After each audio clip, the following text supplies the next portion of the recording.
এক রাতের ব্যবধানে প্রায় ১৩০টি গাড়িতে তল্লাশি চালিয়ে উদ্ধার করা হয়েছে ৩৫,০০০ ঘনফুট সাদা পাথর। এর মাঝে প্রায় ৭০টি ট্রাকই বোঝাই ছিল চুরি করা সাদা পাথর। সিলেটের সাদা পাথর পর্যটন কেন্দ্রের পাথর লুটপাটের ঘটনা সারা দেশব্যাপী ছড়িয়ে পড়েছে আগুনের গতিতে। আর এতেই এবার টনক নড়ল জেলা প্রশাসনের। আর এরপরেই চুরি যাওয়া সাদা পাথর উদ্ধারে গত ১৩ আগস্ট রাত ১২টার পর থেকে জেলা প্রশাসন সহ আইনশৃঙ্খলা বাহিনী যৌথভাবে মাঠে নেমে পড়েছেন। ব্যাপক অভিযানে উদ্ধার হলো হাজার হাজার ঘনফুট পাথর। সিলেটের কোম্পানিগঞ্জ উপজেলার সাদা পাথর ও গোয়াইনঘাট উপজেলার জাফলং এই দুই গুরুত্বপূর্ণ পর্যটন স্পটে জোরদার অভিযান শুরু করেছে প্রশাসন। বিশেষ করে সাদা পাথর পর্যটন এলাকাকে কেন্দ্র করে ধলাই নদী ও এর আশপাশের এলাকায় এই অভিযান পরিচালিত হচ্ছে। এখন পর্যন্ত ১৩০টি গাড়ি তল্লাশি করা হয়েছে, যার মধ্যে ৭০টি ট্রাকে প্রায় ৩৫,০০০ ঘনফুট সাদা পাথর পাওয়া গেছে। প্রশাসনের পক্ষ থেকে জানানো হয়েছে, এই পাথরগুলোকে পুনরায় ধলাই নদীতে ফিরিয়ে দেওয়া হচ্ছে, যাতে নদীর স্বাভাবিক পরিবেশ ও প্রাকৃতিক প্রবাহ অক্ষুণ্ণ থাকে। অতিরিক্ত জেলা ম্যাজিস্ট্রেট ফারজানা আক্তার মিতা নিশ্চিত করেছেন যে পরিবেশ ও প্রাকৃতিক সম্পদ রক্ষায় এই ধরনের অভিযান অব্যাহত থাকবে। প্রশাসনের দাবি, তারা শূন্য সহনশীলতা নীতি নিয়ে কাজ করছে। তিনি আরও বলেন, অবৈধভাবে পাথর উত্তোলন, মজুত বা পাচারে জড়িত কাউকেই ছাড় দেওয়া হবে না। যৌথ বাহিনীর সমন্বিত প্রচেষ্টা ও আইনি পদক্ষেপ। এই অভিযানে জেলা প্রশাসনের সঙ্গে যুক্ত হয়েছে পুলিশের বিভিন্ন ইউনিট, দুর্নীতি দমন কমিশন, বাংলাদেশ সেনাবাহিনী এবং বর্ডার গার্ড বাংলাদেশ।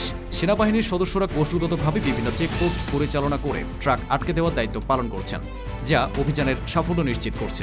অন্যদিকে বিজিবি সীমান্তবর্তী রাস্তাগুলোতে কড়া নজর রাখছে, যাতে করে পাচারকারীরা মেঘালয় থেকে আসা পাথরের চালানের সঙ্গে চুরি করা সাদা পাথর মিশিয়ে পাচার করার সুযোগ না পায়। যৌথ বাহিনীর এমন সমন্বিত প্রচেষ্টা এই অভিযানকে পুরোপুরি সফল করবে বলে আশা করছেন অনেকেই। পুলিশের তথ্য অনুযায়ী জানা যায়, সাদা পাথর লুটের ঘটনাকে কেন্দ্র করে মোট ১৭টি মামলা করা হয়েছে।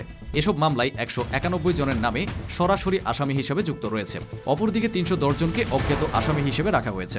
এছাড়া এই অভিযানে এখন পর্যন্ত ৭০ জনকে গ্রেফতার করা হয়েছে, যার মধ্যে কয়েকজন মূল হোতাও রয়েছেন।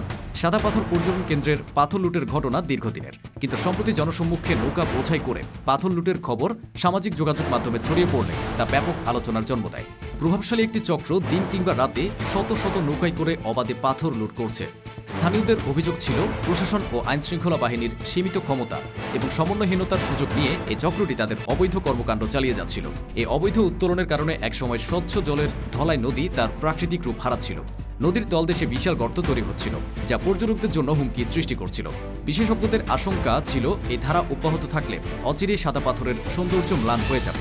একসময় ধলাই নদীর উৎসমুখে জমে থাকা সাদা পাথরগুলোকে ধলা সোনা বলা হতো, যা পর্যটন কেন্দ্রটিকে দেশ বিদেশে পরিচিত করেছিল।